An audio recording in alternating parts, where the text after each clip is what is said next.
મહત્વના સમાચાર મળી રહ્યા છે ઉનાથી। ઉના તાલુકાના નાથડ ગામેથી બોગસ ડોક્ટરને જિલ્લા એસઓજી ટીમે ઝડપી પાડ્યો। લોકોના જીવ સાથે ચેડા કરી રહેલા ડિગ્રી વગરના ડોક્ટરને જિલ્લા એસઓજી દ્વારા એલોપની દવાઓ સાથે પકડી પાડવામાં આવ્યો છે। નાથડ ગામે બાલુ રામભાઈ ડાભી નામનો બોગસ ડોક્ટર છેલ્લા ઘણા સમયથી પ્રેક્ટિસ કરતો હતો।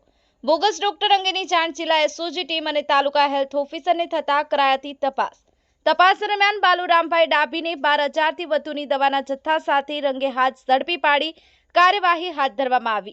ઉના અને ગીરગઢડા તાલુકાના છેવાડાના ગામોમાં હજુ પણ આવા બોગસ મુન્નાભાઈ એમબીબીએસ ડોક્ટરો લોકોના જીવ સાથે ચેડા કરી રહ્યા છે।